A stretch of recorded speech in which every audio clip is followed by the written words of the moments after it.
We live, baby.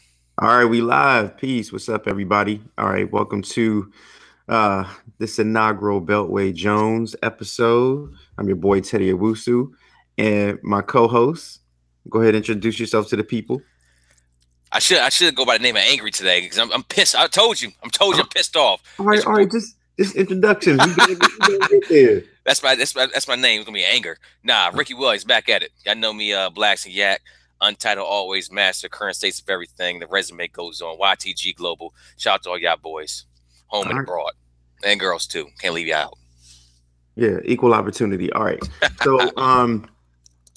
let's get into it, man. You're angry. We got the mad rapper in the house today, and Let me tell you why I'm mad.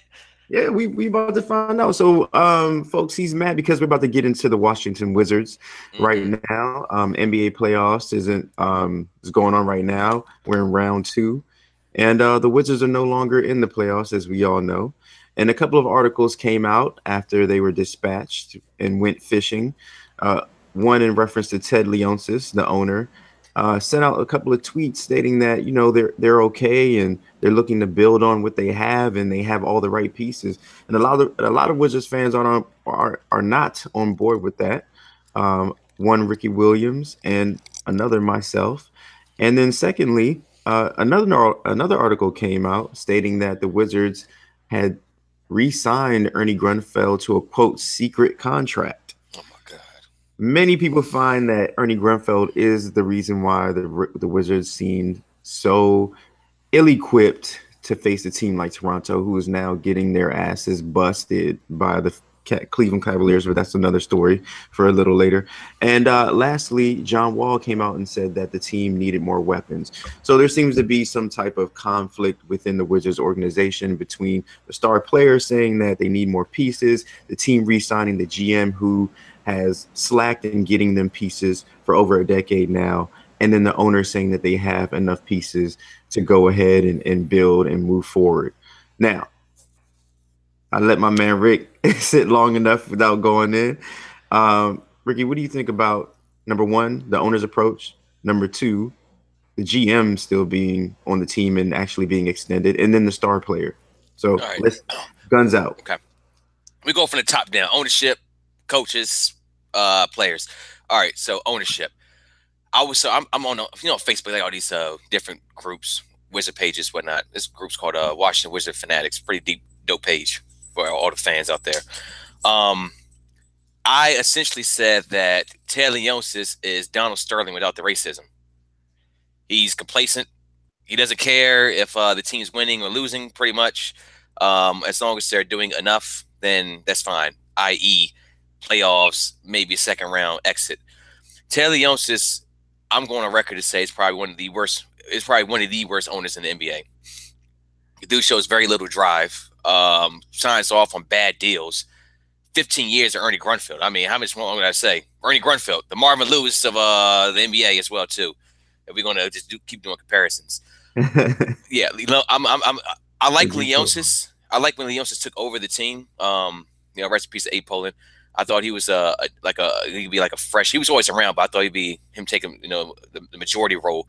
I thought he'd be like a fresh voice, new set of eyes, pretty much. And the guy's been a disaster. If you ask me. You start off with drafting John Wall. Great. You have yet to give John Wall competent pieces that he needs around him. Arnie Grunfeld. Why is John Wall not throwing lobs up to like a Nerlens Noel type center? Why is Gortat? Well, Jeez. that's a good question. I mean, Gortat is an easy target, and we don't want to waste too many calories discussing Gortat. But you make a good point. Have the Wizards put pieces around their, quote unquote star player that helps them and helps him. You know what I mean? So, what kind of pieces does John need, and what kind of pieces has the organization provided? I'm gonna show you how to build a Wizards right now. John Wall. Okay, you got Bradley Beal. Perfect compliment. What you need next is a solid, athletic, 3-and-D player. I like Porter. God bless him. But the guy's just too passive. He's just too passive, man. He barely takes shots. He's an elite 3-point shooter that doesn't shoot the ball enough. I need to get this guy out of here. You're making $25 million every year. Great check. Wonderful. You can make that 25 million in Brooklyn. You can make it in New Orleans. You can make it in San Antonio. I don't want that man in DC. I'm sorry, it is what it is. Porter, love you. Played in Georgetown as well too. You got to go. It's not. You have 3 players making the max, and the best you can give me is the 8 seed, a first round knockout. What else you So gonna? what about Beal? Does Beal fit in with Wall in your opinion? Yeah, I think they're great compliments for each other. Um, they both get theirs, and they're both two very effective NBA players. Wall, the court vision, Bill, that smooth shooting stroke. I'm a huge fan, man. I'm a huge fan. So here's where I'm Um, gonna disagree with you, Rick. Okay. okay, all right. So okay, all right. Let's do it. I'll So defend my man, Bill. I'm with you on Leonsis. Of course, everybody thought he was going to turn things around. Even though there were warning signs with his dealings with the Capitals, leaving things as status quo. I believe, he kept a GM, George McPhee, who, while the team was having success, people thought, he could have done a much better job of putting pieces around Ovechkin than he did. Same thing is going on here with Ernie Grunfeld, and now the topic of Beal. Man, Beal is first time All Star, great offensive talent, up and coming. You see the potential of him to get better. He hasn't even hit his prime yet, et cetera, et cetera. John Wall, been in the league longer. I think his jump shot should be much further along, but still, he's an All Star, superstar point guard.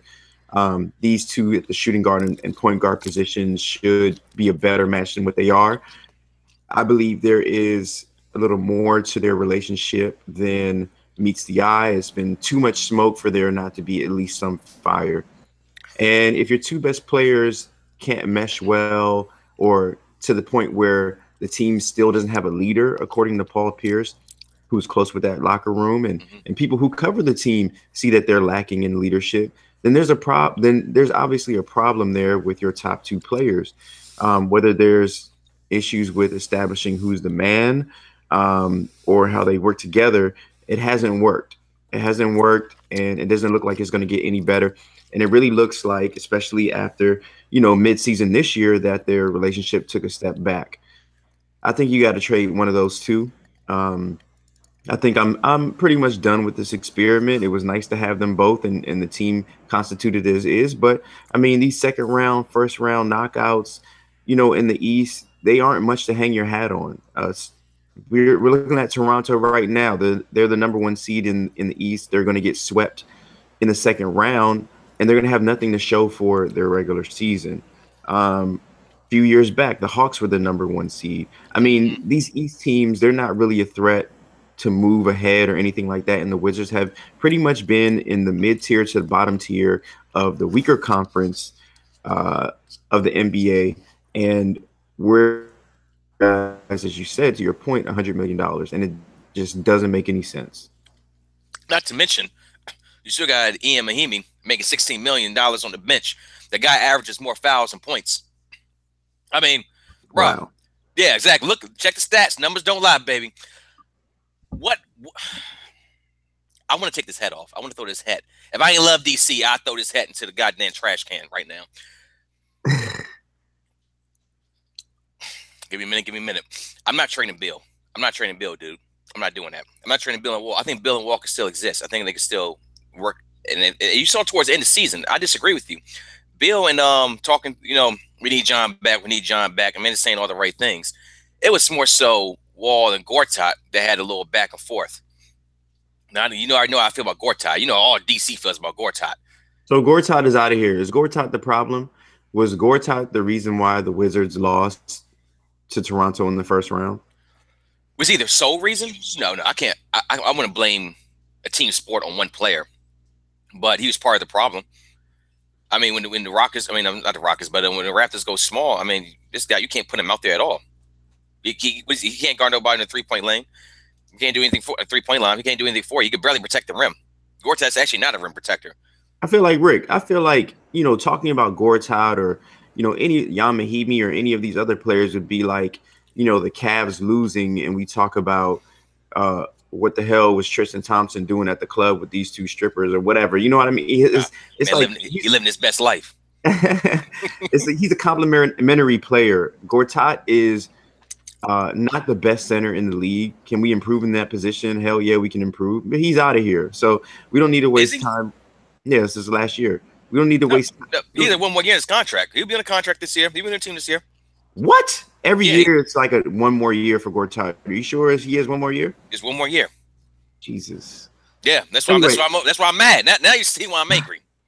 yeah, definitely. But my larger issue is with your two best players and then your third guy in Otto Porter did No not get the bench. job done. So what is the corrective action we make here? We talk about the players that we need or et cetera. We got no help at the backup point guard position, very little to no help at the backup shooting guard position. I mean, you have Ty Lawson come in and play better than any of the guys you had on your roster all year long, and he's been out the league. That tells you something about the groceries that we're picking the shot with. You know what I mean? And then we haven't even really gotten into the coach here, Scott Brooks, notorious for having great talent around him and not being able to do much or at least maximize that talent. We know about the guys in OKC he had. The third guy of that triumvirate is about to win MVP and complete that whole three MVPs on one team scenario. And then you have John Wall and Bradley Beal, who, like I said, John Wall has not seemed to take any steps moving forward. I feel like 2016, 17 was his best year of his career. And then this year, He was hurt this year a lot. He missed half the season. he was hurt. And then he came back with the same awkward looking mid-range jumper, That looking like mid-range, he had that regressed. thing is nice, and he shoots 37% from three. So you think John Wall's jumper is what? Is It's gotten a good? lot Good better. enough? It's gotten a lot better. Remember year 1, year 2? That John Wall was rough to watch. Even I mean, charging, yeah. he was good, but he was rough. Now that Okay. thing's, 37% for three. That's respectable. So no, so John Wall is good. So we're keeping John Wall then. He played You can't well. trade him anyway. Them dudes making $47 million in 2 years. Ain't nobody taking that contract. So then who do you trade to get assets for? All right, How do you get assets here? I guess maybe you don't need a trade. Maybe you keep all three, and we just get free agents. Free agents don't want to come to DC. give me Kawhi.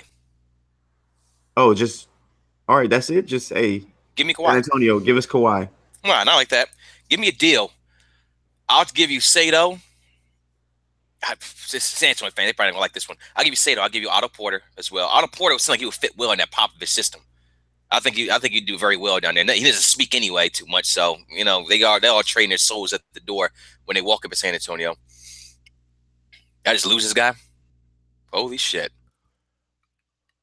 Oh yeah, talk to myself. God damn it, Teddy.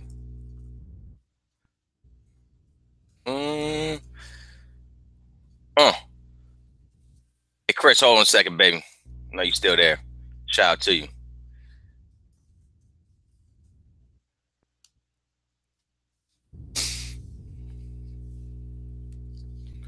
I'm looking at your text. I see you. Dwight Howard. If Dwight Howard was such an idiot, I'd take him. Kawhi ain't going to DC. Say, hey, Jaya, let me run this thing real quick. All right, let me run this shit.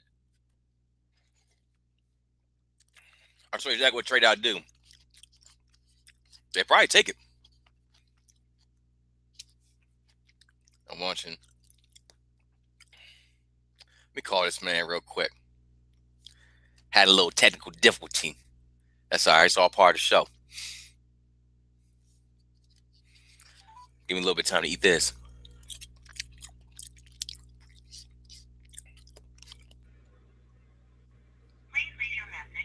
Oh, you're back at it. Got kicked off the internet after you made that comment. So Kawhi is coming to DC for Otto Porter and who? Saturansky? Not gonna happen, bro. Let me work this deal. First of all, Sato and Porter are two players that work very well down there in San Antonio. No. You don't agree? Kawhi is second, third best player in the NBA. He's also come off a nasty hip injury. I'm sorry, we don't know what happened with that. Guy could be damaged goods. I could be trading for a bag of ass right now. Who knows what happens when he comes back? But when he plays, the guy's good. The guy's one of the top players in the NBA when healthy. Of course, anybody would want Kawhi Leonard, but you're not going to get rid of him. The man decided he wasn't going to play all year. There's been no talk of San Antonio cutting him. Oh, they don't get want to cut rid him. of Hell him. no, they haven't cut him. They may trade him. If he may do it, it's not like it's like a Kyrie situation. Like the man's forcing his way out. Kyrie's like, look, when this deal's out, I'm done. You can trade me now, or you can keep me. But I'm playing this deal out, and that's it. NBA players have a lot of power. I mean, you know that. Yeah. So And I still don't see San Antonio trading Kawhi Leonard for anything the Wizards have. let me work my trade. Okay. All right, so I'll give you Sato, Porter, Oubre, and a couple first round picks. Just everybody. And a couple first round picks. Yeah, I'll give you two first round picks. It's not happening, man. I don't That's see not a bad deal. And those three players will work very well in San Antonio. Oubre hurts me if I had to get rid of him. As you know, that's my guy. KO 12. But I mean, if I'm trying to win championships, that's what I do. Here's where I agree with you. I don't think there's anybody on the team that is not expendable. That includes Wall. You're not trading the Wall. I told you, dude's making almost $50 million in a couple Hey, years. you're not going to get a trade for Wall. I mean, I'm not saying to trade Wall. I'm just saying for a team that's making it to the second round, there's nobody that's inexpendable here. I mean, whether it's your first round pick, John Wall, franchise player, etc., he would be the hardest to trade, not only because of his, salary or what have you, but I mean, he's the face of your team. He's what people think. He's the person people think of when they say Washington Wizards. Beal to a lesser extent is as well. So I feel like it would be hard to trade him, but a lot easier than trading Wall. I think you can get more assets back for Wall. And the salaries would work better if you trade it for somebody like a Paul George or Oh my one of God, these playoff P. Don't get me started on that playoff motherfucker. teams. He at Hey, home. He at home eating his playoff popcorn. That's what he's doing right now. About to watch his Rockets game in a couple hours. pretty much. Playoff P. Nah, I mean you could get somebody like that, somebody that isn't as you have to get somebody that's kind of more or less damaged goods. If you're Mike trading Scott. somebody, people know that there's an issue with that person, so you're trading for a reason. So you got a fair trade would be for somebody like him. I wouldn't trade John Wall for any of these other guards because I think John Wall as a point guard is top five. Any Top given five. night, Okay. he could be the top three that night, top 1 through 3 that night. So you're not trading him. Bradley Beal at his position, I mean, he's just lower on the totem pole. So I just feel like the Wizards would hurt less if they got good compensation for him. But I'm not advocating they trade Bradley Beal. I'm just advocating that they need to figure out a move where they get more veteran pieces. Stop putting just anybody around the Wizards. Like it's almost like they had their top three guys. You have your Markieff Morrises, your Kelly Oubre's, and then after that, you fall off it's just garbage land. They got to shore that up. Ernie Grunfeld has to do a much better job. The Wizards Oh my scouting. God. Ernie Grunfeld cannot do a much better job. Elaborate. Why do you have you have no faith? So what turned you? Full disclosure, my man Rick was in love with Eddie Grunfeld. Well, let me just say this. He's very loyal. He's a very loyal Washington sports team fan. Okay, very loyal. So he had faith in Ernie Grunfeld. Tried to warn the brother, but but now he sees the light. But what turns you finally? What turns you away from Ernie Grunfeld after all these years? Two things. Like I said early in the show, 3 max player contracts, 8 seed. So I want to take that back. Last year, I didn't want to resign Otto Porter. I didn't want to back of that number because I saw the future. I was like, well, the guy, you could find another him in the NBA. I can go to G League and find me an Otto Porter. Yeah. Someone that shoots threes and plays defense. And not to mention, Otto Porter's not extremely athletic. And he's always hurt too. The guy, he's got a little something going on with that hip. Mm-hmm. So I don't like that at all. So this is what really broke. This really broke me. Was a secret contract extension that Ernie Grunfeld got. That's some Bruce Allen, Dan Snyder shit right there. Yeah. Behind closed doors, smoking room. All right, sign on the paper. We're not gonna say anything about it for about 6 months, and then just put out there at the end of the season after you lost as an 8 seed to the Raptors, who's getting their ass whooped right now. Dude, nah, I'm done. Now I liked Ernie in the past. There's some things he did, like the Kwame trade, the Kwame for Karan Butler. That was a thing of magic. Shout out to Ernie for that one. He's made a lot of low-key good moves. I like the trade for Oubre. I enjoy that one. Mike Scott, bringing him one of the Wizards off the bench. He's gonna get paid this summer. He's gonna get like a nice little $7-8 million contract. Mike Scott, shout out to you, old boy from VA. He's made some good moves in the past, man, but they just dumb things like Ian Mahimi, 16 million. The dude's he's pretty much the Black Mozgov or a Black Gortat. Like I said, he averaged more fouls than shot attempts and points. He does his defense is. He's not like a defensive stopper. I don't know what his function is on the court. He's a big body out. He's like a Kendrick Perkins, pretty much. Don't insult Kendrick Perkins like that. He knew how to play. He at least knew how to set screens. All right. I'll take it back. Sorry, Kendrick. You are right. So it's just the deception by the franchise that you just can't get with. So now you're off the Ernie Grunfeld train. You think he should be fired? He's been in the league. He's been the Wizards for 15 years. Has not made a conference finals, let alone a championship. My God, could you imagine down the F Street? Can you imagine a championship down the F Street? Game one, man, that thing would be crazy. Which is that I just can't. No, what? Go ahead. Ernie Grunfeld, you're not winning with Ernie Grunfeld. You're not going anywhere. The guy has a losing record. I think it's his winning percentage. So he needs to go. He's priority number one. He needs to go. Replace him. If I'm the Osis, I'm getting rid of him. Number one, get out of here. We need a guy. I mean, like look at Houston or some of these other teams. Maybe we need an analytics guy, someone we can trust in that has a direction or vision for this team. Sam Hinkie. I mean, are you ready? Are you ready to trust the process over here? Look at the process right now. Okay, but are you ready for 5 years of tanking? I'm a DC sports fan. I've been dealing with a lot more than 5 years of tanking. Tanking, yeah. If it's a plan in place though. The plan is to lose, to get better picks, to get young guys coming in. Not to mention the plan shouldn't have took that long for the Sixers. What happened is that you had Embiid out for like 2 years. They had Simmons out for a year too. Then Fultz, I don't know what the hell happened to him. He's from Upper Marlboro, by the way, too. Shout out to my boyfriend DeMatha. Yeah, man. I'm down for it. Yeah. Okay, so where does the Michael Carter Williams, where does the Jahlil Okafor, where do these guys kind of fit in to the process? They got traded for more draft picks and more capital. Okay, so you ready for 5 years? What was it? 3, 4, 5 years of tanking? 5 years. Yeah, that's good. They traded Drew Holiday in 2012. Yeah. Yeah, man. They've run through a lot of talent to finally get to where they are, the second round of the Eastern Conference. But okay.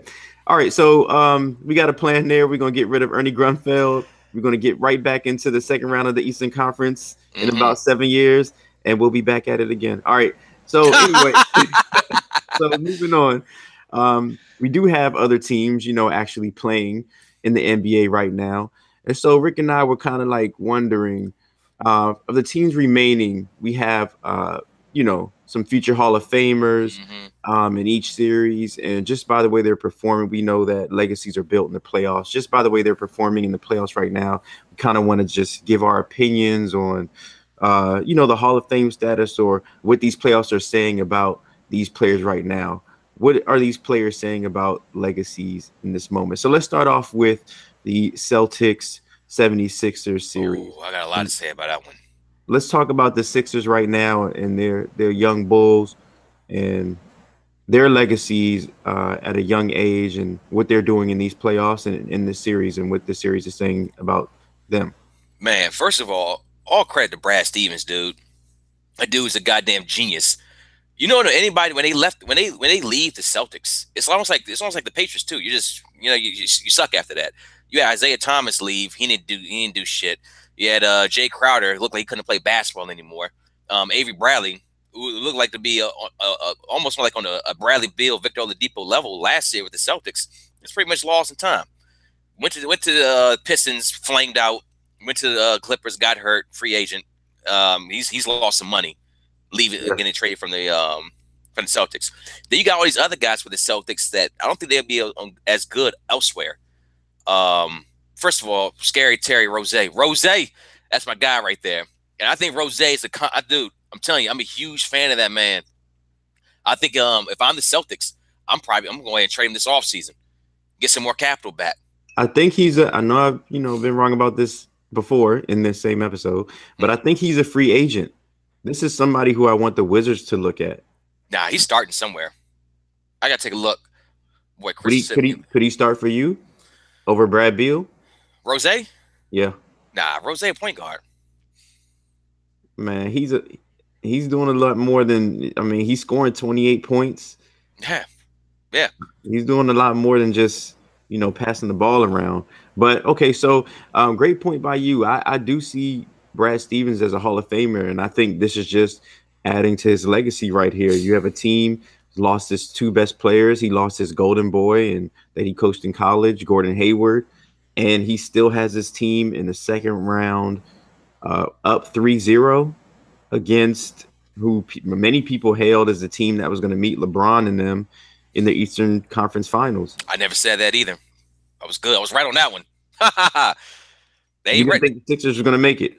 I told you. Remember we talked about that. I told you that. I thought. No, I I don't thought remember when you're the. right. I'm like Skip Bayless. Um, Oh no! right. Every now and then I'm right, but I told In you that that mug. I thought the Heat were going to beat them. Well, you shouldn't have said that part. I mean, now you just look like anything. Yeah, I know. Because I know. I know. I call myself out too. That's honesty. You got to appreciate it. All right, Yeah. so the 76ers, they're about to get swept. What does the series say about Joel Embiid and Ben Simmons? Is this going to be like, oh well, they're young. They have plenty more shots, or Absolutely. something lacking in them that they Well, need they to kind of come back with? they do need another piece in there. I would like to see like a trade for like a Dame Lillard or acquiring Paul George. Do I want to see it? No, I don't want to see it. But if I'm the Sixers, that's what I do. They need like another. I need another guard off the ball next to Ben Simmons. Dame Lillard would fit well right there. I think we need to have a show, just like a show on how do NBA trades work. Because you want some what Dame Lillard to the Sixers? How they gonna get Dame Lillard there? I Picks. think I got the contracts in front of me. I'm just saying that this is what Yeah. yeah. No. So you don't you just think that those two guys, Ben Simmons and Joel Embiid, they're just young and this is not a big deal or anything. Yeah, they're playing. They're just playing against a better team too. I mean, Gordon Hayward and Kyrie, yeah, they're out, but you got Terry Rozier putting up the numbers like Kyrie would. You got Jason Tatum and Jaylen Brown doing. They haven't had Gordon Hayward all season, so I don't even really. You can't even really count him. Yeah. These guys are growing. They're good, dude. This is a Yeah, good man. team, and they Yeah. play. They play so well. Horford, you know, Renaissance man, killing them out there, man. Drive right Um, past and be for game winners. yeah, Horford is like prime Horford right now. I mean, he's just smart. He just seems smarter than everyone. I watched, especially in I'm watching the series, and especially in game two, there was a stretch where Philadelphia was up by, I think, like 16, 17 points, something like that. They were up, and the Celtics just started coming back, and the Sixers just didn't know what to do. There's no timeout called. It looked like their coach didn't know what to do. Of course, the players didn't know what to do because they're all young, and their leader is JJ Redick. So I mean, come on, how far did you really think they were going to make it? No knocks on JJ Redick, but I mean, he's not going to lead you to an Eastern Conference Finals. Hell no. And then you look at Brad Stevens and what he's doing with, his groceries. He's cooking, and they're going to be in the Eastern Conference Finals without their two All Stars. They're like main All Stars, and being led by, kind of like plug and play players. Like, hey, now you're taking the shots that Hayward was supposed to take. Now you're taking them, Jaylen Brown, and he's thriving. Terry Rozier, you're going to take Kyrie's spot, and he's thriving. I think this says a lot about Brad Stevens as a future Hall of Fame coach, more than it does about Embiid or Ben Simmons and their legacy. But moving on to the next series, the King and who were they playing? The Baby Dinosaurs. Baby dinosaurs. Uncle Shay. So what are we seeing here legacy wise, Hall of Fame wise? All right, just clean up one point. Rose is a free agent in 2019. He's restricted free agent. Okay, cool. Yeah. Keeping the trend going. I'm wrong again. Yeah, get used to it. Beltway jealous, baby. What can you say about LeBron that hasn't already been said at this point? Honestly, what more can I add to the legend? That is this guy right here, the pride of Akron. I mean, GOAT, dude. GOAT. What? GOAT. Greatest of all time. Oh, LeBron is the greatest what of all time? Oh, see, I know how much you hate LeBron. I'm gonna let you go and talk about that one right No, I here. don't hate LeBron. You saying he's the greatest player of all time? I think so. Oh, okay. That's Yeah, I think cool. so, man. But what he's doing this year in age 33, his Jesus year. This dude, he's been playing out. He's been playing out of his skull, man. I mean, he's literally Yeah. carrying this team. Yeah. It, That it, didn't that last shot look like his no look pass in LA? Like it was the same shit. I had to go back and look at it, but that's funny. Same follow through and everything. No, LeBron, I mean, he's eating up Toronto. He owns him. He he ran the series against Indiana. Yeah, it was 7 games, but it's like watching him, he's completely pacing himself, controlling the games at the same time. Everybody's playing at his pace. Yeah, He's just, I mean, like he's just controlling the entire game. It's uh it's amazing to watch, really. Just one person having the same impact on his players and his team as he does on the other team. I mean, the Raptors are all out of their minds trying to, show the bully they're not scared of him anymore. They're doing a lot of extra stuff, but it's like, come on, man, it's Van Fleet, it's Kyle Lowry. I mean, these guys, while they're showing a lot of heart, you don't want to knock them. I mean, they're not going to intimidate anybody. They're not going to lead their team. Their team is not inspired by them going after LeBron. Um, LeBron's legacy is growing in this playoffs exponentially. The Raptors, they're going to fade to black. I don't see anything on their side. mm. I don't understand why DeRozan isn't checking LeBron. They just seem like a team poised for failure, and I don't think I don't know. Maybe DeMar DeRozan becomes a Hall of Famer at some DeRozan will be in point. Hall of Fame. He'll be in Hall of Huh? Fame. He He'll be in won't. Hall of Fame. Yeah, yeah. But I mean, nothing for him. This is going to be another flame out. Hopefully, he gets traded from Toronto so he can live his best life somewhere. But it's not DC baby. happening there. I take DeRozan in DC all day. You know he can't shoot a three to save his life. Yeah, I don't think that's going to work with him and John. Yeah, the Raptors, man, they rebuilt themselves for the playoffs to take on LeBron, and you're down three. It's 3-0. Turn the 0-2 into the 0-3. That's it for him, baby. That team Yeah. is done. They're done. They need end it, bury it, break it all up. Lowry, oh shit, Lowry got to go. DeRozan, I don't. I don't want to rebuild the. I don't want to go into rebuilding the Raptors, but they got to break it up, man. You're not winning games. You're in the Eastern Conference. You're number one seed, 159. You're down 3-0. That's it, dude. You got to make some heavy changes there. But when you're playing against the greatest of all time, I mean, what can you really do? I mean, you can win a game, gentleman sweep, but I don't know, dude. You're going against LeBron, and LeBron's always had that number. Yeah, LeBron has always had their number. Ever since, you remember that? Remember, like back in the day, Chris Bosh had a girlfriend that was talking shit to LeBron, and he just took over. Like even back I in remember those that. days, he's had Toronto's number, let alone in the playoffs. Everyone knew Toronto was a suspect number one seed. I had the Wizards beating them. So I mean, this is no big surprise, really. Nah, You just kind of watch how LeBron is going about beating them, and it's fun to watch because you normally just see him on this superior team. You got two other all-stars plus LeBron, and they just bludgeon the team to death. But watching him do this is great to watch. So let's move on to the Rockets mm. series. Rockets and Jazz. We see the rookie of the year possibly In my on one book, side, and then we got James Harden and Chris Paul on the other. And don't forget about Mike D'Antoni and Capella. And what do you see? What do you see from them? Clint Capella, that's my guy, dude. I would love John Wall to play with him. Man, he's the future big. Like, Yeah, but yeah, great yeah, great player, man. Already. absolutely. The Rockets, man, I love the way they built their team. The only problem with the Rockets is that it's D'Antoni that never adjusts to anybody, and that's why he always loses and flames out in the playoffs. Yeah, He never adjusts. He would never adjust. And that game two, when they shot 27% from three, they have a couple more nights like that. Like especially a team like against the Warriors, you're not going to recover.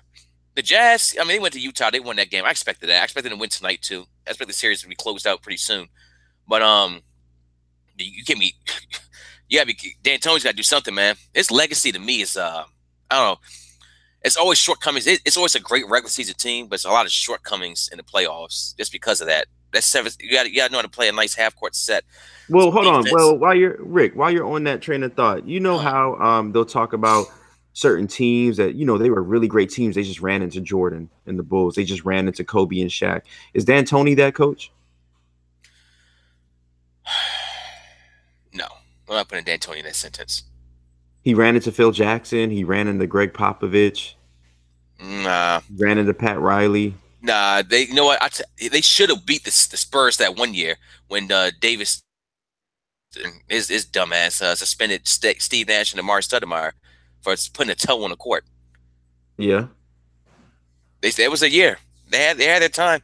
I mean, they did run to Kobe, and I mean, that's very true.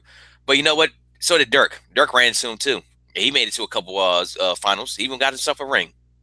So nah, I don't want to hear that. Nah. Steve Nash, two-time MVP. I expect big things out of you, baby. Amari Stoudemire before he became a ghost. That guy was out there balling. Shit, they even had Grant Hill out there at one point. That team was nice, man. And they had my boy Gortat. God, hey, So that team was good, man. so you're saying Mike D'Antoni, Hall of Fame coach, but he'll just never get it done. Nah, you never get it done. They're not going to So beat the Warriors this year. James Harden, Chris Paul. What are you seeing from them? Oh, legends. The legend of James Harden grows every single day. Even though I think that step back that he does is a travel, but I mean, it's still a smooth move to see. Um, Right. I mean, can you say more about Chris Paul too? Wake Forest product, men in the NBA. He's been on three teams, man. Yeah, but it's not. I mean, it's not like I don't think it's like it's not. It's still low mileage for him Yeah, because I feel like even with the Clipper situation, he was smart to get out of that. I think he was smart to want to get out of New Orleans. I mean, he wouldn't have been. There would be no Cliff Paul if he didn't do that. So that's true. I would like to see him go back, but they got Drew Holiday down there working out. So yeah, I don't really care. I don't really even associate him with the Hornets, man. Like yeah, I think he's more so a Clipper, but then also I don't really I don't know if I even associate him with the Clippers at this point. Now he's like a Rocket. yeah. His career is weird to me, but I mean, he's been great everywhere Yeah, he's been at.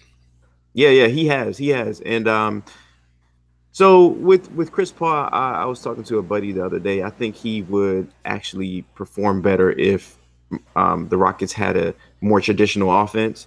They have this ISO. It's mainly just a James Harden offense, where it's ISO, and he either scores a dunk, step backs for a three, or passes it out for a three or a lot. I mean, he does a Hmm. lot of things. But then Chris Paul is like the relief pitcher in that system, and he'll come in and he'll ISO and try to do the same thing. And I think he'd much rather have a JJ Redick running off a screen. Well, you know what I mean? Like they have players like that they can do that with as well. Anyway, I think he would be more successful in a more structured offense. But he's still playing well. He's a Hall of Famer, like certified. James Harden is working his way up there. He's going to win his first MVP. So I see him Absolutely. there as ready already as a Hall of Fame player. And then D'Antoni, to me, he is a Hall of Fame coach. I think he's ran up against maybe not Phil Jackson so much. He been in the league too long not to get it. A chip. Yeah. I don't think he's been in good situations though. I mean, Phoenix. Look where Phoenix is now. Phoenix, you think that was a good situation at the time? At the time, yeah, but he was part of it. Because I'm like, look at Phoenix now. They're some trash, and they've been trash for a long, long time. They'll be good again. They're coming back. Give them a couple years. Yeah, but they're not now. No. And he's somewhere where he has some players he can work with, and they're doing a great job, man. Like not just this year, but since he's been there, which is not easy, especially in the West. So on that other side, though, Quinn Snyder, I don't know. He's a He's good just coach. started A having hell of a real coach. success. He's good. He's a good coach. He's a good coach. Yeah. But he's gonna have like an uphill battle as far as coaching success for his career if he stays in Utah. especially with Golden State out there, of course, and now the Rockets. But that rookie, this man, what is he supposed to Man, be? 6'2", 6'3"? He doesn't look like he plays like he's 6'6" out there. Donovan Mitchell. He's like 6'2", but he's like not pause, but the guy's wide. You know, he's built like a linebacker Oh almost out man. there. Yeah, yeah, yeah. Pause? What? No, not only that, like he has bunnies. I mean, he has a 3 point shot. Like he's nice. Um, if you were to redraft this past draft, Markel Fultz or Donovan Mitchell, Oh, definitely Donovan Mitchell. Shit, even Dennis Smith Jr. is he going over Lonzo? If you're smart, Wow, so number one pick. yeah. Yeah, He he's a was what, rookie of like the year. 15, something like that. Yeah, Louisville product, man, came out of nowhere. Saint Rose also went to Louisville too. yep. Tino They had them got some boys winning. hoopers. Yeah. Yeah. Okay, so all right, lastly, we have Golden State and we have the Pelicans. I mean, besides the obvious, what is this series doing for Anthony Davis? Um, it's just solidifying him as the best big man in the game. You know, even that Blazers series too. I mean, the guy's putting up LeBron numbers. Yeah. 47 points, 16 rebounds. I mean, this is like some Wilt Chamberlain shit from like the 60s. Like that. Wait, hold on. You said LeBron numbers anyway. Okay. He's putting Yeah, up. yeah, LeBron numbers. Come on, man. What's wrong Like with that? You don't like that? this is why people think I'm a LeBron hater. How is he putting up LeBron numbers? What does Not that just. mean? I'm talking from the first series with the Blazers. Like he's putting up like 40 points a game to carry his team. You know, LeBron got to Okay. do pretty much the same thing. So that's what Okay, LeBron got you. I numbers. got you. Yeah, I yeah, got yeah. you. Okay. Yeah, I know you just want to get as soon as I say LeBron, you just on the defensive, just ready to get at the man. Yeah, I know, man. I got PTSD. 15 years. Oh shit, you sound like a Raptors fan. Oh, come on, man. Oh shit. Yeah, Anthony Davis, dude. I would like to see him finish out his whole career with the Pelicans, but I don't think that's going to happen. Yeah. But the dude's great, man. It could it could. I mean, maybe, but yeah, he's great. He's the best. He was the best player like easily in the first round. And like you said, he's showing now people, because you don't see any Pelicans games, but Nope. now people are watching him, and to hear people compare Embiid to him, I'm just like, nah. Who else do they compare to him? Who Greek said Freak? that? Not even close. Like they compare a number of people to him that it just looks crazy right now Yeah. to even consider that. Nah, Anthony Davis in a class of his own, and then it's everyone else. Yeah, I agree. And then Yeah. you have KD, Steph. Really, to me, KD, Steph, these guys are already Hall of Famers, but I feel like you all right? Nah, I got something to say about KD, but go ahead. I'll let you go ahead and get your thing in. Okay, yeah. I'm just like, we want to hear what you got to say about KD, but they're kind of inching towards their legacies. They're not going to explode for anything. They're just going to be consistent. But what's up with KD, man? What is KD's legacy? Um, I The mean, man I think hopped he on has the a solid. 73. He hopped on the 73 winning team, 73 game winning team, and won the championship with him. What's his narrative or what's his legacy? His legacy, because that's all I see is that the man. I mean, I don't care if he left OKC, but going to that team, that I think that hurts his legacy. He's gonna be a Hall of Fame for sure. The man's a great basketball player, but and I'm not even, who wouldn't have won a KD on their team? But going there, uh, nah, I think that hurts his legacy. Actually, I think kind of hurts all their legacies just a little bit. I There's agree. so many stars in that team right there. It's like, yeah, of course you're supposed to win it. Anything less would be a bust. It's truly championship or bust. Not Yeah. not not even to just that. First of all, I think all super teams hurt the individual superstars' legacies um, to a certain degree. But it also, you don't do as much as you would if it was your own team. Like I'm watching LeBron now, and this is a LeBron I can get with. When he was in Cleveland the first time he was doing this, but he was losing and he was quitting. Then when he went to Miami, it was just they just had the best team. Really, Yeah. they just overpowered people. They just had way too many big guns. Then he goes back to Cleveland. He has big guns, but he's not winning. He won. I mean, he won a chip there. But it's really Golden State who were the big bullies, and now he's really controlling. But now you get to see an older LeBron, and he has to do everything. You see the full extent of his greatness. What about KD, Steph, and all those guys? Do you feel like you see the greatest of what they have to offer, or is that part of him joining a super team and it hurting his legacy? That's just my personal opinion with the legacy. Nah, I don't think we've even seen the best of their basketball yet. I think it's still to come. Hmm. Which is, I mean, they're actually a pretty young team if you look at it. They're all what about 26, 27, 28? Yeah, Yeah, they got some more years, man. but they're already talking about fatigue and stuff like that. Do you think they'll stay together that much longer? I think Klay Thompson's about to be out of there in a few years. I think Klay gonna slide over to LA, play with the Lakers. Nah, man. Yeah, I think that's gonna happen. Why would he leave? He has the best situation out of all of them. So who you think's gonna leave then? Are you talking about fatigue? Steph ain't going nowhere. I think possibly Steph or KD. Steph ain't leaving the goddamn. Steph ain't leaving. I mean, He's not leaving. He's not leaving, dude. okay, then KD then. Was that? I said okay, then KD. Where's KD gonna go at? Actually, that's a dumb question. KD Of go course anywhere he's he going wants to to. DC. No way.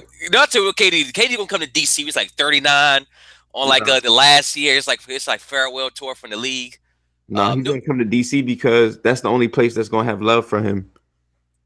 yeah, we still got love for him. No, I tell you where he probably could go at in a couple years when the Seattle Sonics come back. I won't be surprised to see him sign up there. He still loves the city of Seattle. He was a big fan when he was up there. Oh yeah. You'll see him sometimes before in games in OKC. He'll be wearing like the Seattle Sonics t-shirt. So Oh, that's dope. yeah, I think he was signed up there if possible. But yeah, I think Clay could pop out there. That's because CJ McCollum said it himself. He said, I just looking through the grapevine, hearing we say. He said that what he's hearing, what he thinks is that CJ Clay's gonna be out of there when he's a free agent. Think next year. Hmm. Not to mention, you want to keep that team together. What Clay gonna do? Take less money? All right. We'll see. I don't know. We'll see. I don't. I just. I don't think it'll be Clay. I just think it'll be your boy KD or So Steph. who you go play with? Somewhere else where you can win some more championships? I can see KD signed with the Rockets. I mean, how many championships? Like when you asked about KD's legacy, I just feel like KD has a good legacy. He's a four-time scoring champ. He's an MVP. He won a championship. He's about to win another one. Hmm. He possibly might have three. I mean, he's gonna have a pretty good career. I just like somebody like a Dwayne Wade. I feel like is gonna fall. Well, he has three championships, so You but put he's him up, gonna put some like kind respect of on like Wade's name. fall. No, no, I'm just saying as far as like somebody who you talk about who has like a better legacy. Some of these guys coming up are gonna surpass the Dwayne Wade's legacy. Like a KD will, Steph will, Not to James mention, Harden possibly might overtake him in many people's opinion as the third best shooting guard ever. So anyway, we're kind of deep into the legacy thing, but let's switch sports for a little bit, let's and do let's it. talk about your number one favorite subject, your Washington Wizards. You just you just Um, want you just want to bring it out of me today. yeah, but I felt like the anger was dying down, so I'm like, we need to get off this LeBron love train and get this That's man true. back on That's some true. more hate and anger. I All love right. hate. All right, let's like we have about three teams that you love to hate. We're gonna just go over the NFL draft. Was last Thursday, was it? No, today's the 7th. Last Thursday? Or 2 Thursdays ago?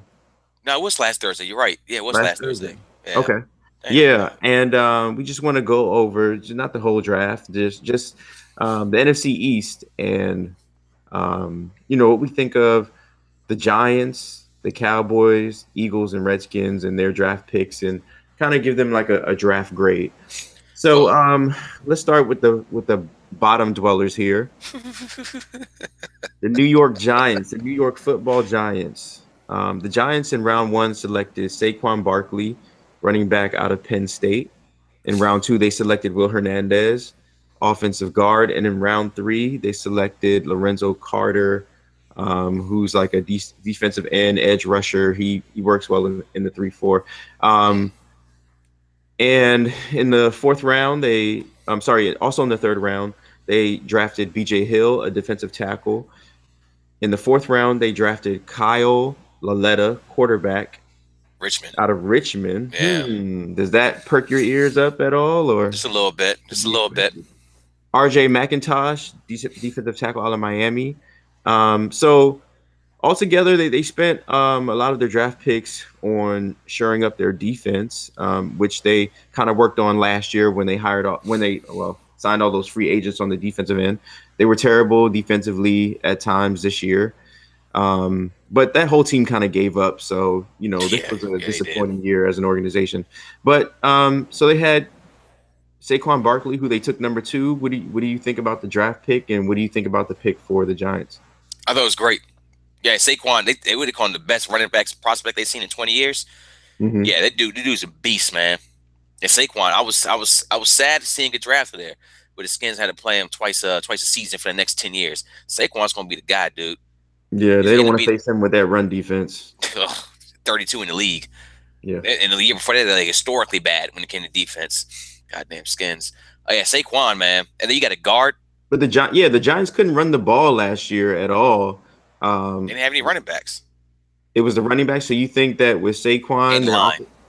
their offensive line, what is their offense? Are they going to create holes for Saquon? Yeah, but Saquon could do more than just run the football. He can catch as well too. Can he block for himself? I mean, that's all dependent positions. You need all the everybody working well. Their line sucked last year, but it'll be a little bit better. Who said one guy they got there? Flowers, garbage. They've been trying to trade him for about a season or two now. Garbage. Yeah, All right. Now quarterback. They draft Kyle Laletta out of Richmond in the fourth round. They also drafted a quarterback last year, Davis Webb, in the third round. yeah. What does that tell you? Oh, new coach, new system. So he gonna get his guys. Yeah. We've seen that plenty of times before. Webb's still there. Webb won't be there when season starts. They probably trade him out. They're gonna keep 3 quarterbacks on the roster. That's the thing of the past. It ain't the '70s no more. So does Eli Manning get benched for Kyle Laletta in week 7? Nah, they probably gonna do it again. They'll go down. They'll be 0-16 and keep Eli in there. The letter is the future though. So what do you think about the draft overall for the Giants? Does it scare you as a Redskins fan, or does that make them better? Does that give them one more win over the Redskins? What did you think about their Them draft? drafting Saquon already scared me enough. That's the draft to me was I say about an A. You got a quarterback of the future. You got got some defensive help. Got some line help. Saquon once again, Penn State product. Dude, you can't go wrong with that. Yeah, Giants. It did a damn thing. Knocked out the park. All right, cool. So let's move on here. Let's go to the Dallas Cowboys. Sound like Marge Simpson over there, man. You all right? Actually, you sound like one of DMX's pit bulls, man. Go. All right. Hey, shout out to X. Yeah. All right, Dark Man. Round 1. Okay, so we have Leighton Vander Esch, the linebacker out of Boise State. 6'4" guy, 3-4 type of player. It's a big boy for a linebacker. Yeah. In 2017, he had recorded 141 tackles, 4 sacks, 2 interceptions, 5 pass breakups, and 4 forced fumbles. So he sounds like someone who just wreaks havoc on the defensive side. They also drafted another lineman who is a combo tackle guard, offensive tackle guard combo. Connor Williams out of Texas. He's one of these players that played really well and got injured and kind of dropped in the draft, and so they might have gotten a steal there. In round 3, they picked up Michael Gallup, wide receiver out of Colorado State. As everybody knows, they cut Des Bryant. Still can't get a job. He was good to the Redskins and Josh Norman. Ah, But they cut him, and now they're trying to replenish their wide receiver core. So they also drafted Dorrance Armstrong, a defensive end out of Kansas, Dalton Schultz, a tight end out of Stanford in round 4. In round 5, Mike White, another quarterback. Does that raise an eyebrow? it should. Dak Prescott was a 4th-round pick. Okay. Round 5, we got Mike White, like I said. The knock on him is that while he is intelligent, he doesn't have the arm strength. Stop me when you've heard that one before. Round 6, Chris Covington, outside linebacker out of Indiana, and Cedric Wilson, wide receiver out of Boise State. Round 7, Bo Scarborough. I'm sorry to sound like that. I just don't care about the Cowboys draft. Nah, Bo hell no. Scarborough, running back out of Alabama. Many of y'all have seen Bo Scarborough run. I like Bo. Yeah, and to me, this sounds like we need a battering ram to keep the pressure on the defense, but let's keep Zeke fresh. So if you're a Cowboy fan, you have to love this pick. Absolutely. Could also be converted into a fullback. No, Man, fullback, that position's dead. well, I mean, you got Zeke, man. It seems like they're going to feature the offense around Zeke. Yeah, I feel like he's going to get a lot more touches. Wink, wink, fantasy football players. Ah, I won with Zeke last year. Despite the suspension. this man threw that in there. So, but yeah, no. Okay, enough about me. What do you think about the Cowboys draft? Who stands out to you? Well, we just talked about Bo. Let's talk about that linebacker real quick, man. So Okay. they were calling this cat Urlacher 2.0 when coming out of Boise. I was actually in Texas during the draft, and a lot of people didn't like this pick. They went in Calvin Ridley, who went to the Falcons. I was like, dude, that linebacker is gonna be good, man. Like you said, dude just wreaks havoc. You brought the stats. I mean, I saw his film, his highlights. It looks good, dude. That guy's gonna be good. He's gonna be here for a while. And with Sean Lee too, Sean Lee healthy is one of the best linebackers in the league. So their linebacker core is looking pretty strong, if you ask me. Now, as far as the Cowboys and offense, this team look like they look like they're going to suck this year. I don't think Dak Prescott's a good quarterback. He just lost Witten, retirement, and Des Bryant, football reasons. They're out of there. I don't know who he's throwing the ball to. I mean, I'm not very too keen on him throwing the football anyway. What I really would have liked to see here? Well, actually, I wouldn't like to see it, but what if they would have drafted the quarterback in the first or second round? Or they moved up to get a quarterback? Lamar Jackson to the Cowboys? I think that's too blatant of a dig at Dak, and you ruin your season before it starts. Now you get all these questions. You get an RG3 Kirk Cousins situation.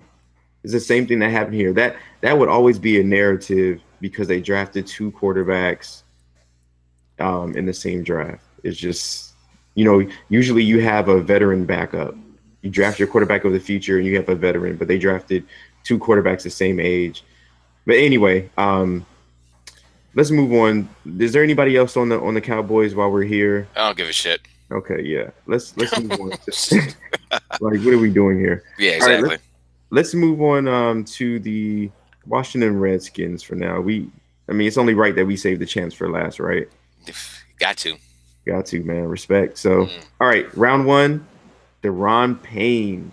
So the Redskins selected a defensive tackle with their first pick. What did you think when they did that? Hey, like my man Fred Smith always say, I like my defensive tackles, fat boys that smell like bacon grease. I love it, dude. I absolutely love it. No pause? Look. He didn't say he wanted to see him bathing in bacon grease. He said he wouldn't smell like bacon grease. Oh, just the smell. Okay. Yeah. No, I'm a huge fan of that. I'm a huge fan of that, man. Run defense sucks, so you gotta get some. Like I said, gotta get some fat boys up there. I don't know what's up with them in Alabama. Number 1 pick. Yeah. You need a defensive tackle. Okay. Yeah, I'll take it. Yeah, for sure. Absolutely. Cool. In round 2, they selected Darius Geis. My man Geis. Running back out of LSU. I'm a fan of Geis too, man. Geis they were talking drafting him in the first round in the mocks, but he fell to him because he had a couple of issues at the combine. I guess him and the Philadelphia Eagles whoever was interviewing him, I heard they got into like a shouting match or something like that. So Hmm. it should be interesting. Bulletin board material when they start playing each other this upcoming season. Huge fan of Geis. But I take over that non-existent backfield minus Chris Thompson. What do you think of that shouting match incident? Are you concerned? I mean, who knows what actually happened? I mean, they said they asked him questions about his mom, personal questions like was your mom stripper, things like that. So just every year you always get these weird questions that always pop up. So if they asked him that right there, and then he went off on them. I mean, I probably did the same thing. But are they really weird questions? Because I remember, Des Bryant went through that Yeah, with his mom. Isn't his mom? They asked if his mom was a prostitute. yeah, something like She that. was actually a pimp. Yeah, like real stupid shit. So I mean, okay. So I mean, that wasn't too far off. In round three, the Washington Redskins selected Jerron Christian, offensive tackle out of Louisville. I wasn't too crazy about this one. But the things that they say he's a really great athlete. They do used to play basketball, six Yeah. five cat. Um, Louisville. I mean, Louisville is just putting out nothing but athletic freaks anyway. Third round for a tackle. You didn't really need one. I mean, No, they have a pretty good tackle combination yeah. in Morgan and Trent. You So got Ty Nsekhe, yeah, the thought behind this is that they're going to use him as a backup. a I guess third round player, backup. it could, but it'll keep your two monsters fresh. I think this was a Oh, smart move. oh, and also Trent Williams is one puff away from a year suspension. Yeah, that's another. Yeah, I mean, so it was needed. They knew they needed a good one. So it seems like they're very much invested in protecting Alex Smith, which you have to love, and also running the ball. All right. So anybody else in this draft? Well, let me just run through them, and if they stand out to you, just give me a shout out. That next pick stands out to me. We got The to talk safety. about him a little bit. All right. So how do we say this name? Troy Apke. Ape Key, something like that. I don't know. My man Troy. Apke. Yeah, that thing's weird to look at. But he's the remember Deion Sanders doing the combine. He's like, man, that dude's fast. I've never seen one of them run like this before. Yeah. Yeah, let me go over. Yeah, that's him right there. Yeah. Yeah, dude ran a 4.3. I mean, another one. Dude could jump out the gym completely. There's some issues, I guess, with his football IQ is him actually starting at Penn State. I think he was starting only for 1 year, but Mhm. I mean, at the very least, this guy can give me some backup minutes, special teams. Gunner. I expect him to see there on a punt team. Gunning, running downfield. I'm a fan of the pick. I think he could develop into something. A lot of these picks right now, you're looking at just trying to hit home runs. The guys you could develop, bring in, buy into your system. So yeah, I'm cool with that. I'm cool with that. Safety running 4.3. I mean, don't forget we had Reed Doughty. That was I was in Washington for years, and that man he was just outmatched almost every time he walked on the field. So yeah, All right. Tim Settle, defensive tackle out of Virginia. another fat boy. They said they had a second round grade on him too. So go get your people. I'm a huge fan of that. Nose tackle. I think it's like 335. Yeah, he's listed here as 329, but close enough. Yeah. Round six, we have Sean Dion Hamilton, linebacker out of Alabama. I know he was hurt a lot in Alabama, so we'll see what happens with him. Yeah, he But tore an ACL in 2016, yeah, fractured his kneecap last year. ugh, there's two bad injuries. But if he's healthy, I mean, I heard a guy talk. The man loves football, so that's one thing that you want when you ever drafted somebody. Not Okay, not that's getting like a Sua Cravens who's thought about who retired at USC, and then you still draft him in the second round. but is he going to have the durability I don't to know. have the love all he wants? Yeah, he'll be a good coach one day. Round seven, good motivator. Round seven, we got Greg Stroman, quarterback out of Virginia Tech.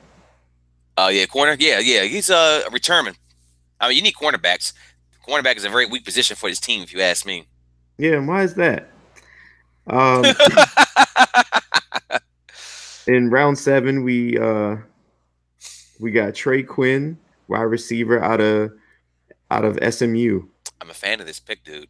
Dude Okay. caught 113 balls last year. Yeah. It's not like Crowder had a great season last year. Who knows? Trey What's Quinn the could be. Is what concerns you most about the Redskins? Is it the wide receiving core? The wide receiver core concerns me, and their defensive back core concerns me a lot. I'm not really worried about too much else because they have good position. They have good players in D line and linebacker, but safety, cornerback, and wide receiver just yeah, I know. Safety, cornerback, wide receiver. That just I don't know, dude. It's a huge question mark. Is Doxson gonna take the leap? Did Josh Norman fall off?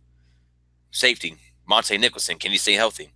You got DJ Swearinger back there. He's pretty solid, but I mean, he's only one guy. Yeah, yeah, yeah.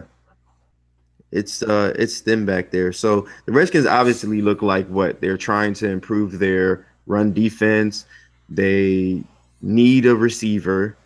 They're Yeah. still looking for receivers. Um, they want to ensure that their investment in Alex Smith is worth it. They're sharing up the tackle spot, or at least they want to ensure that their investment in Trent Williams and Morgan Moses is protected. Those guys should be fresher. They should get the most out of them. Those two. What else are we seeing from the Redskins as far as a positive? Anything else? They're finally running back. Are they finally gonna start running the ball seriously? They got a guy back there you get the ball to, put the ball in his belly about 25 times a game. He's a So risk though, right? You see him as a risk? you say he's a risk. I said, do you see him as a risk? I mean, Uh, he has flags on him, but do you he see him as a does. risk? I mean, he said the guy's had a pretty rough life, man. Darius Geis, his pops was murdered when he was a kid, so every carry he said that's for his pops. Um, I mean he had a few issues, but I mean who hasn't? Fucking Baker Mayfield got arrested and went #1, so I'm not too concerned with him. I'm not worried. It's not like weed or anything like that. Where he's going to get suspended and miss games. He's not beating on women or anything crazy like that. He ain't running away from cops. Baker, like I just said. So nah, he'll be good. Darius be good. He'll be good in DC. I think it's also I I've been on record not really loving the Alex Smith trade or Alex Smith acquisition because I didn't like the way that how they just mishandled the whole Kirk Cousins thing. But one thing about Alex Smith is that he seems to be a leader, and that's one thing you've been missing in that locker room for a very long time. So we got Alex Smith right there. You got Geis, so he'll be all right. He'll be good. I ain't worried about it. So let's just give me a little bit more on that Alex Smith situation. So we may not agree that on how they did it, but do you see why they did it? And do you see it as an improvement at the position? Improvement. I mean, the guy's 5 years older, and he's played on much better teams than Kirk Cousins, and hasn't done anything with it. I don't see how it's an improvement. He's a capable quarterback. I'll put it like that. But are you going? Is Alex Smith leading you to a Super Bowl? Was last year his best year? Then Andy Reid once again fleeced the Redskins with the Asian quarterback? All these questions and more will be answered in 2018 season. But as for right now, I can only go off what I've seen. I mean, the guy had a great season last year, but that's the same thing I told Jair.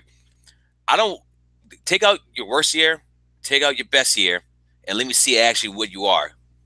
And I mean, the stats don't pop off the page. I've watched Alex Smith a lot. You mentioned playing, fantasy football. Well, fantasy football, makes you watch a lot of teams' games. There's a lot of times where he's just like shaking the pocket. He had the ball, in his hands, and he just run off. I'm like, Alex, what are you doing? Or he just check it down to a running back, which would be Chris Thompson this year, which is actually a great check down option. Chris Thompson making him getting 60 catches this year. We may lead the Redskins in receiving and catches again. We'll see. Yeah.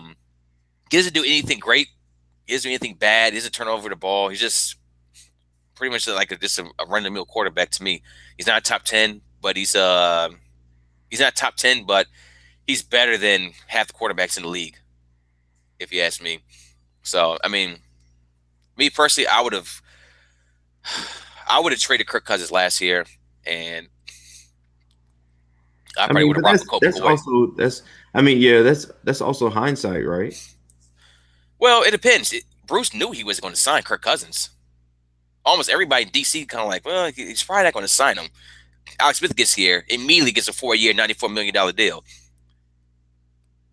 And Yeah. had the money to sign Kirk Cousins, but they fired up Risk and one to go fly up Josh Norman for 3 years, 75 million. Do you think Kirk wanted to resign here? He offered them a deal back at the end of the 15th season.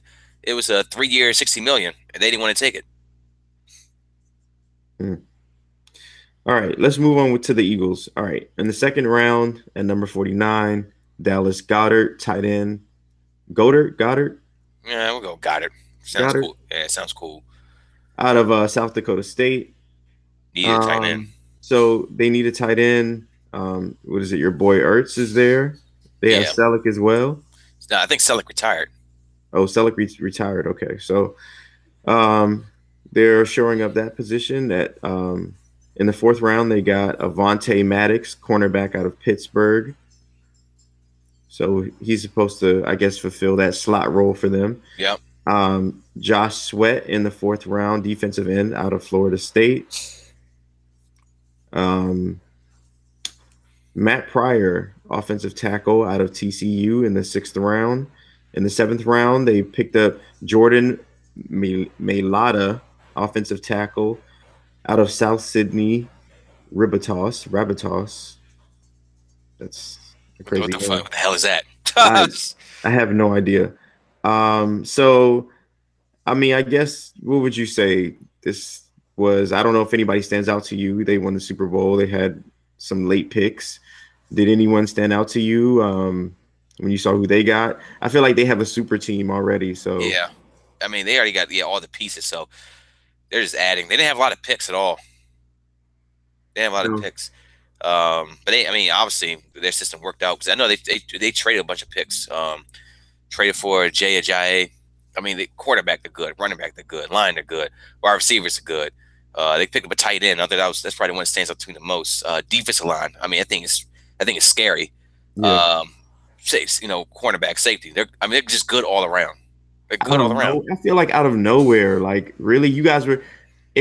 Well, I'll say this: it didn't take them long to rebuild. The Redskins have been rebuilding for like decades, right? Yeah, that's what happens when your management sucks. Bruce Allen, I'm looking at you. Ernie Grunfeld, what's good?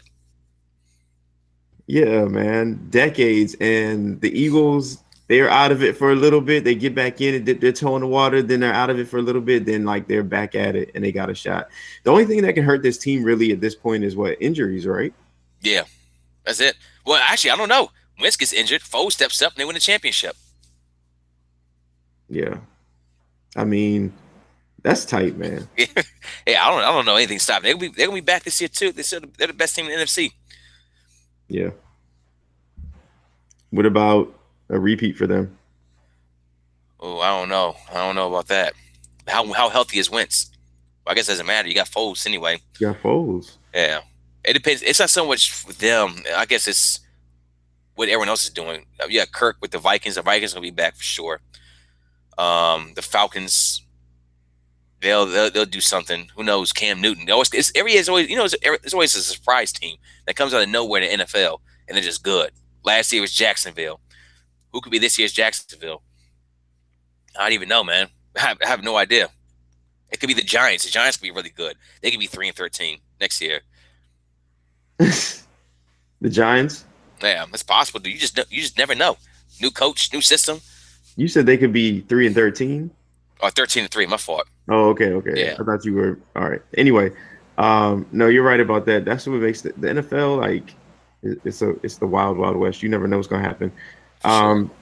Let's move on to this story they got picked up this week with the Washington Redskins. Oh, you have some thoughts on this, huh? Yeah. So some of y'all may have heard the Washington Redskins cheerleaders have joined the Me Too movement. The cheerleaders are I guess suing the team. Are they suing the team? I think they're suing. Okay, or they plan to sue because they were required to pose topless for a 2013 photo shoot. They claim while spectators looked on. They fear that they have been pimped or that the team is pimping them out. They have a list of incidences, one in Costa Rica, where they say that they weren't paid, but they were like harassed during their trip to Costa Rica. Um, a quote from one of the women, or one of the, they don't even say if it was one of the cheerleaders, but I guess one of the women. It's just not right to send cheerleaders out with strange men when some of the girls clearly don't want to go. They're like high-end escorts. Yeah, but unfortunately, I feel like it won't change until something terrible happens, like a girl is assaulted in some way or raped. I think teams will start paying attention to this only when it's too late. So the Redskins released a statement. Of course, it was, in Dan Snyder style, bland and just totally in disregard of anybody's complaint, like of the situation. So anyway, everybody was talking about it for the most part this week. I guess this is part of the Me Too issues, but it also is a reflection on just the Redskins and how they just can't ever seem to have good headlines consistently. Never. But anyway, what are your thoughts on the issue? Man, it's twofold with this one here. First of all, NFL cheerleaders don't get paid shit. I mean, they get paid absolutely nothing. They had a meeting with. You heard about that meeting they had with Roger Goodell? They settled for $1 to have a 4-hour meeting with him. Yeah. $1. Did he accept that proposal? Yeah, he accepted it. So when did they have the meeting? I'm reading here. It said it was last week. And Yeah. so I'm sorry. Sarah Blackwell, the lawyer representing the cheerleaders suing the NFL, she said last week that the women will settle all claims for $1 in exchange for a 4-hour good faith meeting with Roger Goodell and lawyers for the NFL. So the meeting has not taken place yet. yeah, because I don't think it will take place. What, are you serious? Like for $1? That's so childish. For, like it's not. I don't know, and I don't think the NFL is getting bad enough publicity. The only time the NFL listens to any of these things is if they get enough bad publicity. Only when Yeah, ESPN went after them did they even address the Ray Rice situation. yeah, Not exactly. to laugh, it's just it's crazy. But so just to play devil's advocate, you have a job where they don't pay you anything, and you apparently fear that you can get raped doing this job. Why are you doing it? For the love of Cheerleading. I yeah. mean, maybe you put on your resume. I don't know, dude. The whole thing's just weird to me with NFL cheerleaders. Yeah, they get paid nothing. Then you're doing all these photo shoots and whatnot. So more to the story, the Redskins, the cats that own the suites or buy Yeah. suites, Yeah. that's where the Redskins flew in down there on the shoot. And Okay. the thing is that they said, so this is weird too. The cheerleaders, they didn't mind taking pictures topless, but they didn't want these dudes being there. Well, you're taking pictures. First of all, take a NFL cheerleaders taking pictures topless in a calendar. Where is that Yeah. at? Have you ever seen one of those before? No, like, I'm like, where are these photos going? Yeah, exactly. This is back in 13. I've never seen these. I don't know, dude. Yeah, I know you're Um, looking. yeah, and then they had to go out. So it was more to it again. They had like a party where with the dudes, and they were like taking shots. Like dudes were like pouring bottles in their mouth. They're taking shots. They were just a couple of them, just twerking around the hotel room. They were forcing them to take shots. Nah, from the article, it sounded like they wanted to. Oh yeah, they were just getting squirted in the mouth with just liquor. Yeah, and just twerking. Couple clothes coming off. Yeah. Couple rich guys with party with some NFL cheerleaders. But it sounds like there may have been something else going on here. Now, I don't know exactly what. They're still looking at it, but it's not a good look for Dan Snyder at all. I was doing some thinking, man. And part two of what I wanted to say, could this be Dan Snyder's Donald Sterling moment, where something pops out that somebody was, oh my God, raped, or something crazy happened like that? Does No, it force him to sell the team? I don't think so. A lot of I people know want you Dan hope. Snyder out. I know this seems like the dream scenario, but I don't think so. I don't think he's going to be. I think he's too far removed from any of this for it Is to he? reflect upon him. Yeah, Somebody I had to mean, know he's something. not. You think he gives a damn about the cheerleader schedules? No, he doesn't. Of course Yeah, not. But yeah. maybe Bruce So Allen knew. I mean, they flew all these guys down there. Somebody do something.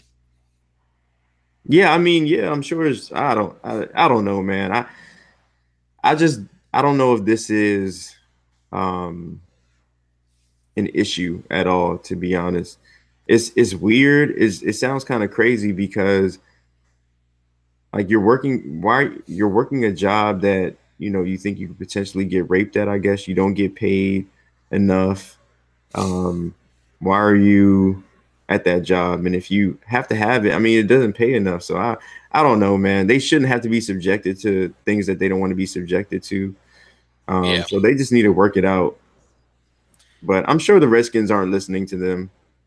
I mean, if Should they they had not? to go to the press. Oh yeah, that's true. That's true. Yeah, the whole thing is just a weird situation, man.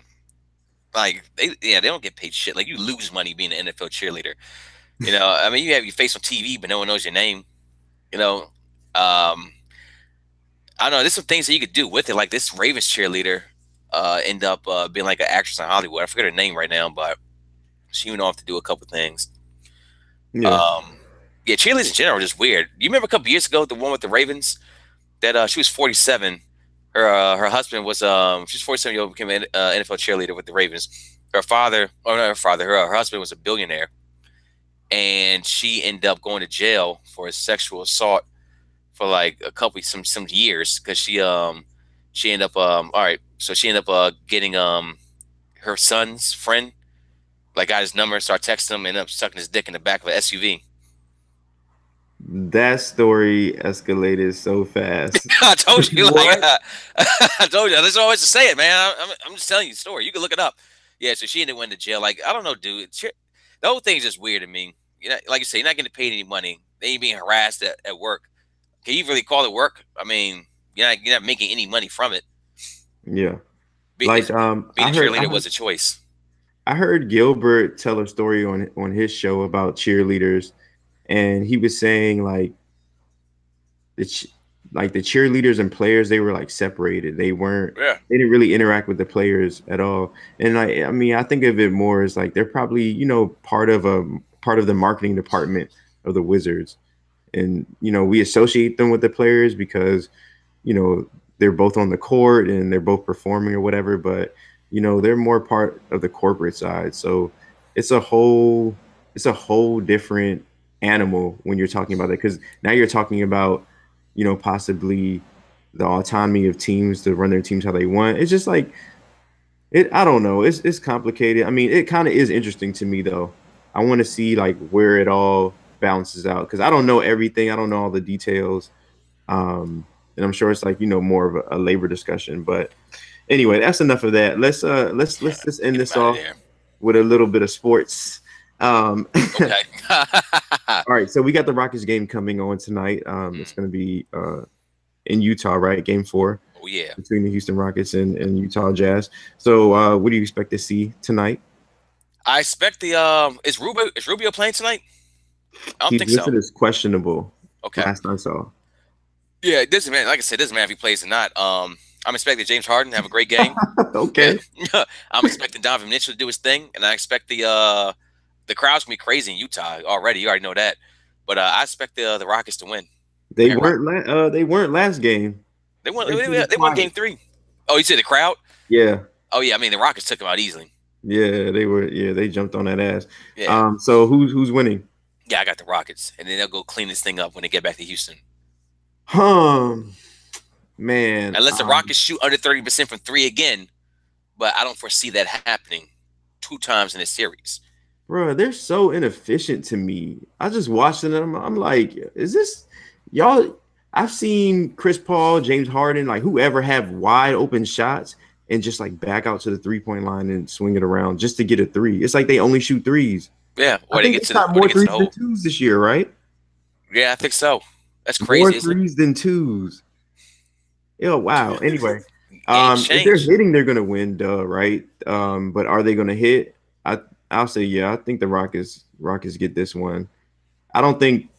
I think Capella is the X factor. Capella makes them almost a super team because I he's love that good Capella. to me defensively and what he adds on offense. He's not super. he's very agile. He may not be super skilled, like footwork and stuff, but he's smart. You don't find that many like just smart big men that are Yeah, athletic. yeah, he's the future of the game, dude. He's gonna. Go, Yeah. I'm very excited to watch his development down there in Houston.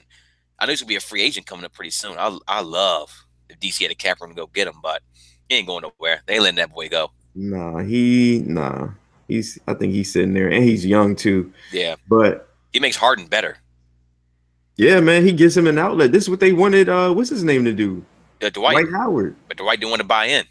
Dwight wanted to be featured in the offense. He just doesn't whatever. He doesn't get it. He never got his limitations his whole career. I would hate to see him in a Wizards uniform. You think that's possible? Oh yeah, I think it's possible. Ernie Grunfeld making trades. Ernie Grunfeld making trades now. We could talk about a few things, but I don't want to see him. Yeah. I think he'd be bad for the locker room. I don't think he'd be good at all. Yeah, and that locker room is already questionable.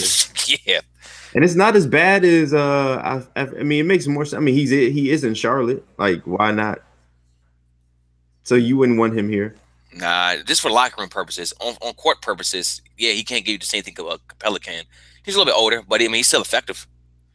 I mean he's better than anything we have. So yeah. Jesus. All right, so we both have the Rockets winning. Yeah, definitely got the Rockets for sure. All right, cool. Yeah, I think Anything they else? went pretty comfortably. You said what? I think they went pretty comfortably. Yeah. I could. I would like it to be a good game, but Oh, dude, that game today was hard to watch.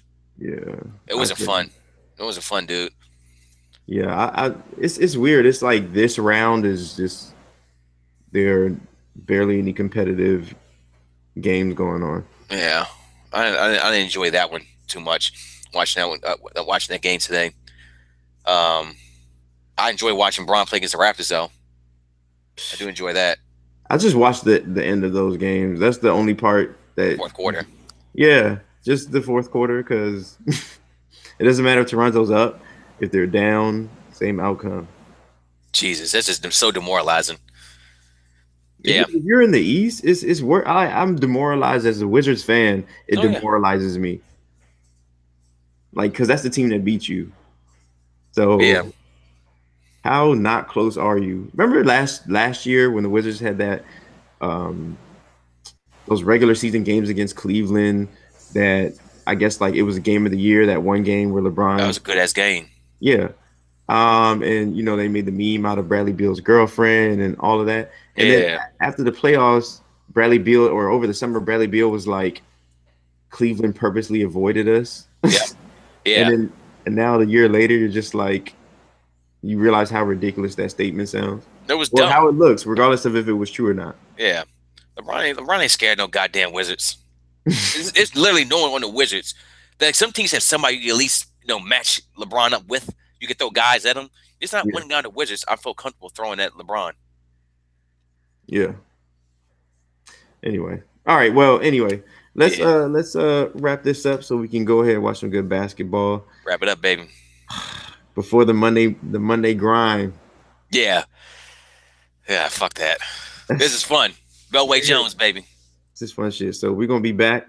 We're about to do it up studio style soon. Next week. Everything comes in this week, dude. All right. Yeah. All right. So We go end this thing off. I'll show you some of the things that came in so far. okay, let's do it. All right. Appreciate y'all. You have a good night. Exclusive content. All right.